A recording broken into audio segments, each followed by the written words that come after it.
What if I told you your next snack obsession is just a microwave away?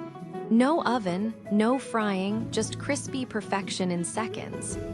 Grab a pita bread and cut it into triangles.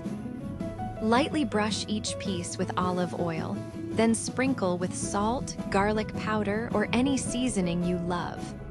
Arrange them on a microwave-safe plate in a single layer, no overlapping.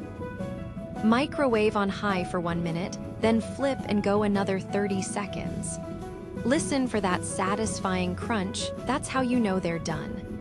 Golden, crispy, and ready to dip in hummus, salsa, or just devour plain. No waiting, no mess, just snack magic in under 2 minutes.